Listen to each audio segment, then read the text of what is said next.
Okay, so one thing I want to get out of the way right away is finish the thought that I got kind of interrupted on at the end of the last video, which is the guns. I was talking about one way to conserve ammo and use it. That's a really good trick, very handy. Pick up all the guns dropped by your enemies, especially if they're assault rifles, because that's a really handy thing to do. And you pick up all the assault rifle ammunition, you reload the assault rifle, and then usually you can try and pick up the actual dropped bullets as well. So you end up with your full assault rifle bullets, I think it's 60, as well as a gun that has 30 bullets in it, which is spare. And you can keep doing that over and over again until you run out of spare slots in your inventory. Until eventually you can actually just run around shooting things with an assault rifle, and then as soon as you run out of bullets, you just drop a couple of assault rifles and you get 60 bullets back, because you get the bullets in the chamber. Unless, of course, you already have your maximum bullets, in which case the gun keeps the bullets. So we just teleported down to the abandoned house, and this will take us to the next section of our journey. To recap as quickly as possible, we ran to the abandoned warehouse, we picked up all the missions there, then we ran down here, using the poster, putting up the poster's mission as our guide, and we did the missions for the abandoned house. Then we ran back, we grabbed the guy's brother, escorted him back to the abandoned warehouse, did the rest of the medicine missions, came back down here, just picked up the medicine, and then the liar who promised us a baseball bat didn't give it to us, but we gave him his medicine anyway. And then I used the Dia Bomb on these guys, so we're pretty much caught up now. So there aren't any missions left for the church or the abandoned warehouse that we haven't already done that we have come across yet. There are still some that haven't been done, but they're in other sections of the city. So we're about to go off and find those now. So we're putting up the poster on the wall, and then we're going to run across the south end of the city, and this is going to keep us out of the quarantine zone. That's the entire goal here, is to stay outside of the quarantine zone. And during the rest of the circuit, we never actually go back inside the quarantine zone. We skirt around the edge of it a couple of times, but we never actually go back inside. So it's a very safe journey. It takes about 25 minutes on this particular playthrough. I could be faster, I'm sure, if I went out of my way to do that. But for now, all we're really doing, we don't have any other side missions tying us up. The third head of Cerberus, or the second head of Cerberus, involves coming down here later on. But right now, everything that's available to us at this point is in front of us. We're about to go through the south end and then up the west side. And we're going to pick up a couple more side missions along the way. And then we're going to finish off the poster missions and then pick up a couple more and then end up back at the church, basically. It's a big circle, and the only things that get left over are the uninvited and missions that actually don't get activated until after you do the next story mission. I think I missed him.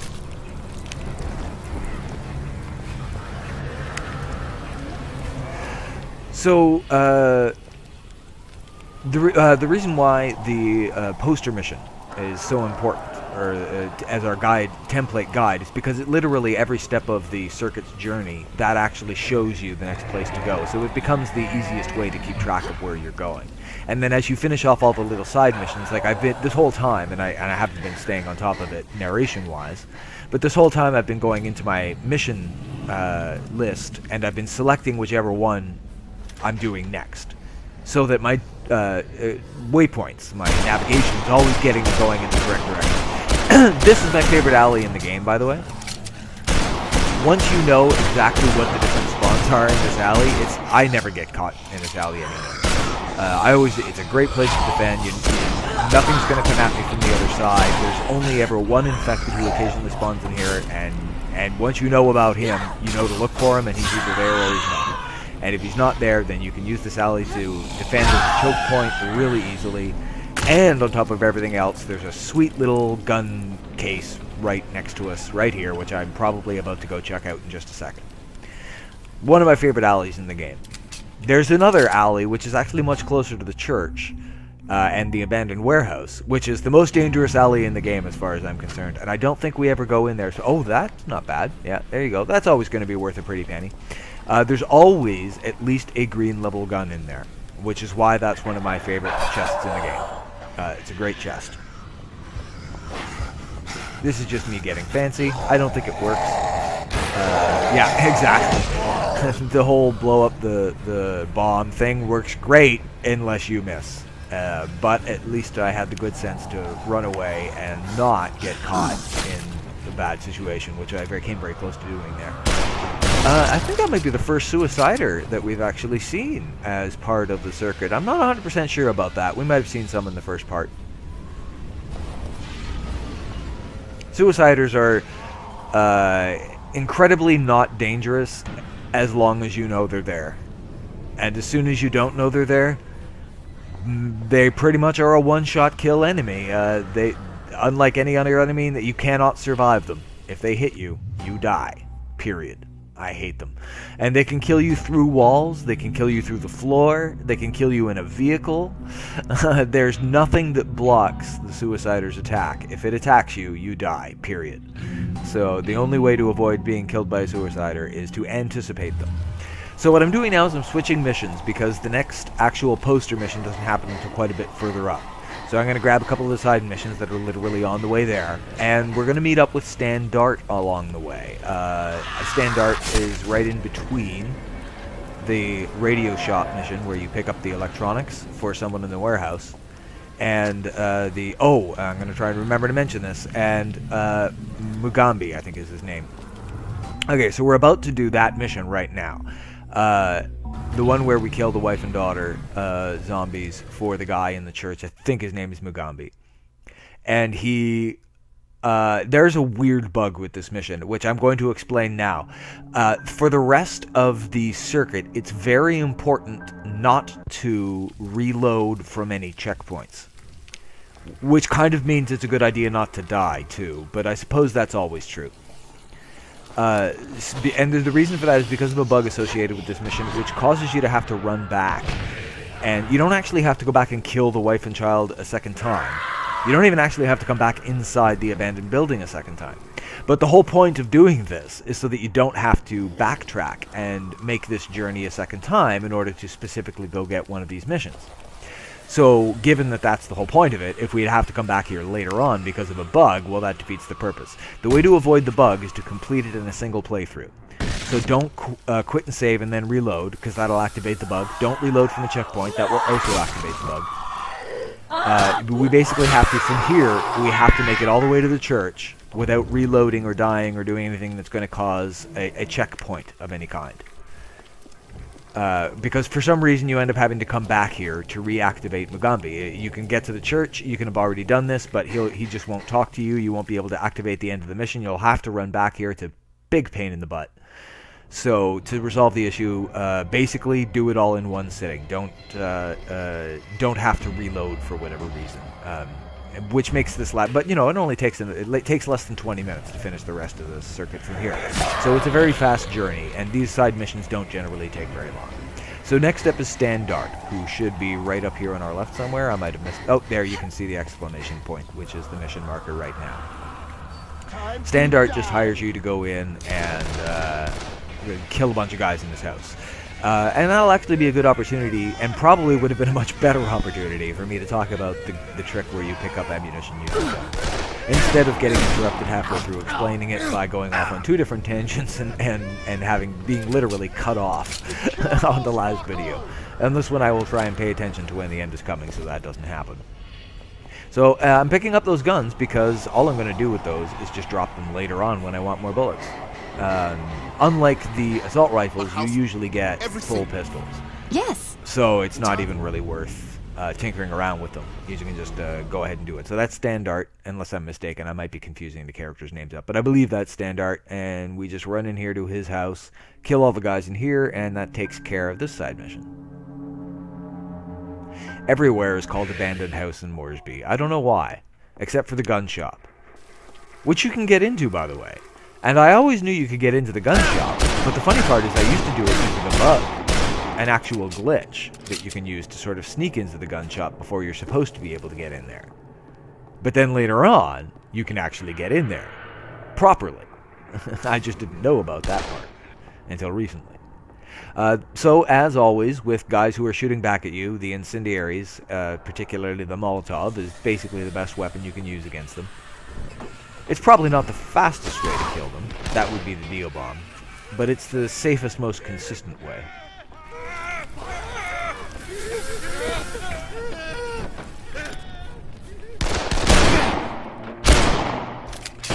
Well, I'll go ahead and mention that if you're deciding, it can be a bit tricky if you're working your way through different guns and you've got a good example of a pistol, a good example of a heavy pistol, a good example of a revolver, and a good example of a heavy magnum, or just a magnum I think it's called. You know, which one should you go with? All things being equal, if you have a good concept of what the highest level damage you're likely to get out of a gun for your level, and you've got really good examples of all 4 guns, you know, how do they stack up to each other? And since I've got a little bit of time while I kill these guys by doing the little throw the incendiary and close the door trick, by the way, doors are the deadliest weapon in Dead Island. As you can see right now, a whole bunch of guys are dying because I closed a door. Also completely anti-zombie weapon too. Zombies completely confounded by doors. They can't handle it. Now I was talking about guns, and I was talking about, oh yes, how do you decide between the 4 guns? The way I eventually came around on it is in Perna's hands, and in fact in anyone but Shan's hands, I don't think there's any question that the highest DPS, because you can take advantage of damage bonus to weapon mods, is the straight pistol is going to give you your best damage per second. Falling in just behind that is the heavy pistol, followed by the magnum, and then the revolver comes up a dead last. Actually, the revolver's a non-issue. Just forget the revolver. As soon as you have anything else, the revolver is obsolete. The revolver completely sucks. But that's not actually what I recommend. In fact, I don't even recommend the pistol at all. Even though it technically has the best damage per second, it also only carries 50 bullets, fires ridiculously fast, and individually those bullets don't do a whole lot of damage. So although you do get a very high DPS, it's not a particularly practical weapon in my experience. You go through your ammunition too quickly, and it requires, in a sense, it almost requires a steadier aim, because if you're missing with your bullets, then you're missing out on your advantage, you know, your DPS advantage is getting lost. So it's a harder gun to use properly and effectively, I find. The heavy pistol is the best way to go as a cross-section. Once you have your mads on it, it's definitely the best way to go with Perna, and Logan and Sam also receive those same bonuses, not quite as high, but they're still good. So the heavy pistol is pretty much the ideal choice. And I'll switch between that and the Magnum, and the Magnum is what I call my resort loadout. My Part 1 loadout is nobody gets their most powerful weapon in the first section. If I'm starting to play through back at the resort, I don't bother putting Zed, a level 60 Zed on Shan would be pointless in the resort. I mean, really pointless. You know, a Piranha Pick of Destiny on Sam B would render the resort a complete waste of time. Like, you might as well not even show up. The zombie will just die in front of you. So I go with a weakened loadout. I go use all those weird little exotic weapons you never have an excuse to use. Like, I'll use the Assassin's Blade on Shan. Which, by the way, once you get the hang of using it, is an absurdly deadly weapon at level 60. I really, like, I'm watching people react to me run around with a knife in the resort, a level 60 Assassin's Creed with Deathstalker mod on it on the resort, and just seeing how absurdly deadly that weapon actually, I mean, it's extremely dangerous because you're standing right in front of them, but you can do some ridiculous things with it. And it's got, you know, I didn't realize this when I first started using it, it's even got a double trigger tap move, the same as the katana, same as the wakizashi, same as the pick, same as the baseball bats, all the weapons that get that extra special cool move with the double tap. There's one for the knife I didn't even know existed for the longest time. And it is really deadly, and it has the same knockdown power. It's actually quite impressive.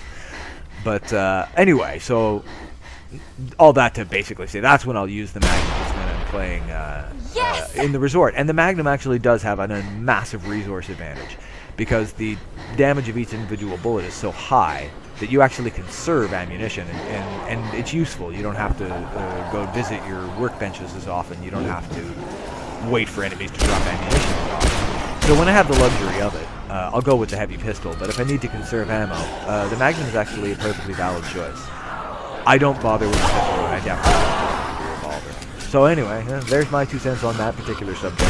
And I did kind of drift off. We're back on the circuit now. We're moving around. We've taken care of those 3 missions that were off to the side.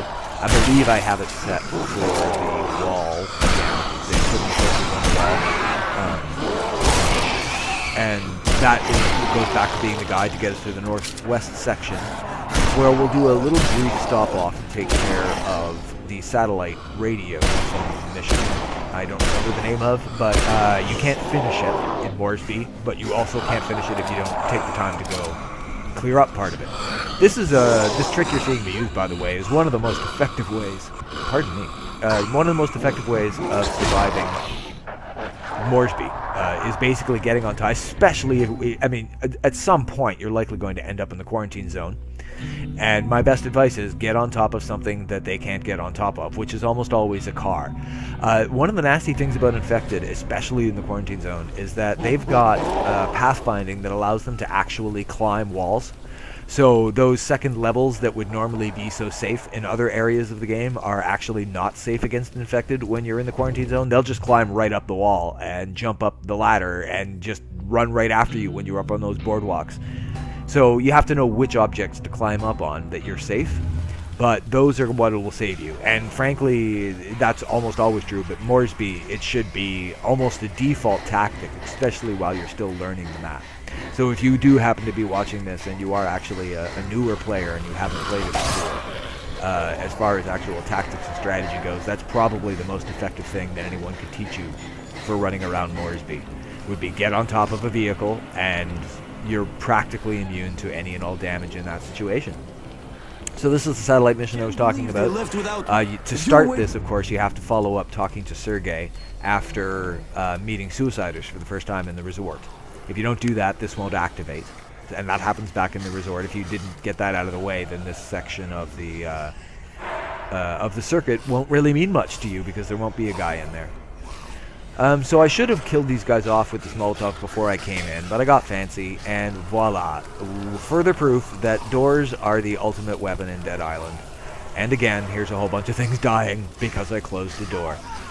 Doors, just use them. And frankly, that was a lesson I had to be reminded of recently when I played through the prison. Doors are your friend. They are the ultimate short circuit to all zombie strategies. Nothing can get through a door. I think every now and then that people with guns... I just got weird feedback there, so I should probably not talk super loud. But anyway, I should talk loud, because I know the levels always work against me if I don't. We're back on the circuit again. Just finished talking to Sergey. We have a couple more missions to pick up right near the police station. The police station... Because I'm not actually going to bother doing a full walkthrough of this. I'm not going to do the rest of this, just the circuit here. But just for the sake of throwing it out there, when you do the police station missions, do not follow the navigation marker. Take the path that we are about to see here in reverse. Come back following this road that was just on my left there. Come back to the police station that way. Don't follow the path under the sewers. It takes forever. And it's absurdly long, and once you've unlocked the sewers, you can enter the sewers from any place. So you can actually just enter the sewers near the church if you want, and then crawl through the sewers. It'll update your nav point as soon as you're inside the sewer to take you on a shorter path. And it'll take you, honestly, it'll take you less than half the time. Often the navigation point is not particularly correct. So this is a quick little... I think this might be something or other on a roof. Not sure what this one's called. I kind of overdid it with the Molotovs there. I should have used the Dio bomb. That's the better way to do that. But anyway, you take those guys out, and then you rescue a fellow who's, I guess, trapped under a car here. There's a couple of chests nearby.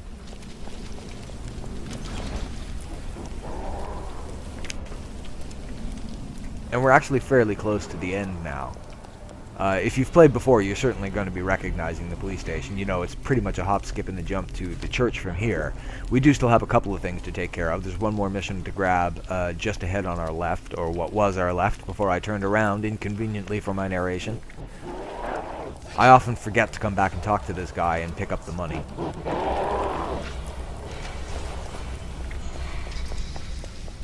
which is silly because it's free money and it takes 2 seconds. So yeah, just ahead on the left here is what I meant to say earlier before I flipped around. Is a fella you just go talk to. You finish that mission off at the church later on.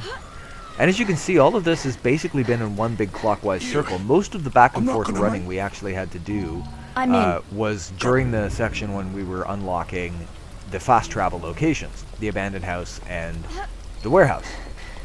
Once you've got those locations unlocked, there's considerably less running around to do. You basically just get to teleport back and forth quite quickly. You get all of that out of the way, and then you just run around the rest of the circle. So it's a pretty straightforward process. There's about 5 minutes to go from here, I think. So all told, it's just over 45 minutes. That includes all the load times and everything. So this is really quite a fast, efficient way of getting all of these side missions out of the way at once. Obviously, quite a few more do unlock as soon as you complete this process. After this, the next story mission takes you... I almost killed myself there by accident with the suicider, and again. And this is the smart thing, by the way. When you get surprised by something from behind, don't turn around and try and fight it. Run away until you're pretty sure there isn't anything that's going to get you from behind again. And then turn around and fight it. Don't second guess yourself. If you got caught off guard, run. I used to have... I used to live with a cat, and the neighbor had a dog. And the dog was huge. And the cat was huge for a cat. And they were both rivals. But the amazing thing about it is, regardless of how big the dog was, their fights always ended as soon as they began, and the winner was always whoever caught the other one unawares. So if the cat caught the dog unawares, even though the dog was 4 times, or way more than 4 times the size of the cat, the dog ran away because he'd lost. He'd been caught unawares. And then, of course, it was vice versa. If the dog got the jump on the cat would bolt for it. And it was about a 50-50 split, really, as far as which one would catch the other one by surprise. So, you know, surprise on both ends. One, that dog, a little bit of a coward. And, you know, I don't think he was in any real danger from the cat. But on the other, smart enough to catch a cat unawares, which you gotta figure is most dogs can't do. But anyway, that all just basically goes to illustrate the point of one pretty good survival technique in Dead Island is when they catch you unawares, run. Don't try and fight them. Reposition.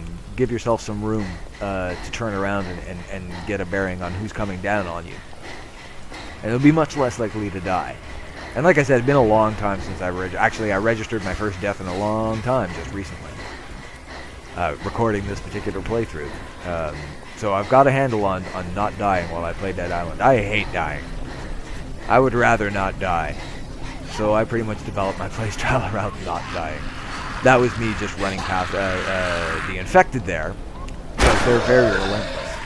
And then I jumped up on a vehicle and he couldn't get to me anymore, and that's basically, yeah, the easiest way to make sure you don't die in Dead Island. Jump up on a vehicle. And that's it. That's pretty much the circuit. It's done.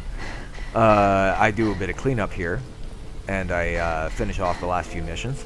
Now, because I didn't reload a checkpoint, Mugambi's missions didn't bug out. Now, if I had to reload for whatever reason, I would have had to go back to the building where I killed his wife and daughter, and I wouldn't have had to go inside, but I would have had to go there to get the mission to update properly again. It's a very strange bug. It's never been patched.